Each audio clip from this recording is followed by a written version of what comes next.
কি বানাবো বুঝতে না পারলেও যদি কিছু বানানো যায় তাহলে সেইটা হচ্ছে আমার এই চিকেনের রেসিপিটা।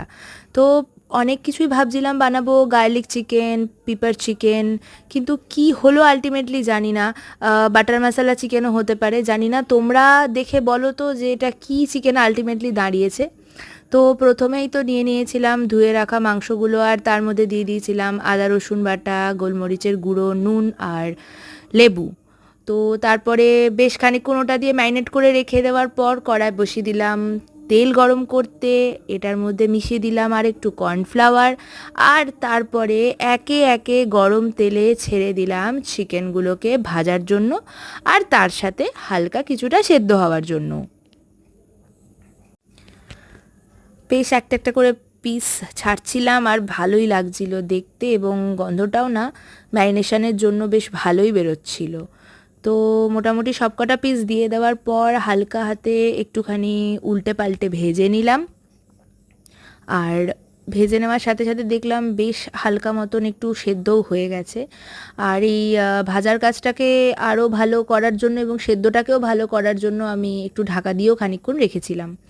তো তারপরে চিকেনটাকে নামিয়ে নিলাম, আর তারপর কড়াতে দিয়ে দিলাম আরও একটুখানি তেল, তারপরে একটু বেশ অনেকটা করে বাটার, আর তারপরে বেশ খানিকটা ময়দা, আর তারপর একটু নাড়াচাড়া করে নিয়ে দিয়ে নিলাম রসুন কুচিগুলো। আচ্ছা, তোমরা চাইলে কিন্তু এই রসুন কুচিটা ময়দার আগেও দিতে পারো, তাতেও ফ্লেভার ভালোই আসবে। তো এইগুলো দিয়েও বেশ খানিকক্ষণ নাড়াচাড়া করে নিয়ে দিয়ে দিলাম এবার আর একটুখানি জল, গোলমরিচের গুঁড়ো, আর তারপর চিলি ফ্লেক্স। তো এই সব কিছু দিয়ে হালকা হাতে নেড়ে নিয়ে মিশিয়ে দিলাম আগে থেকে ভেজে রাখা এবং হাফ সেদ্ধ করা চিকেনগুলো, যেগুলো দিয়ে বেশ খানিকক্ষণ আরেকটু নাড়িয়ে চাড়িয়ে নিয়ে যখন তেল ছাড়লো তখন দিয়ে দিলাম আরেকটুখানি নুন আর অল্প একটুখানি চিনি। এটা অপশনাল, তোমরা চাইলে নাও দিতে পারো, আমি শুধুমাত্র স্বাদটা আর একটু ভালো লাগার জন্য দিয়েছি। সো তারপর আর একটু ফুটিয়ে নিলাম, আর রান্না তো রেডি। ঢেলে নিলাম বাটিতে সুন্দর করে, আর বুঝতেই পারছো এটা তো রুটি পরোটা সাথে বেশ জমেই যাবে।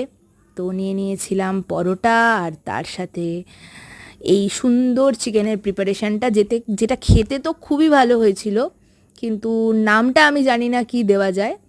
তোমরা একবার ট্রাই করে অবশ্যই দেখতে পারো, আশা করছি খুবই ভালো লাগবে খেতে।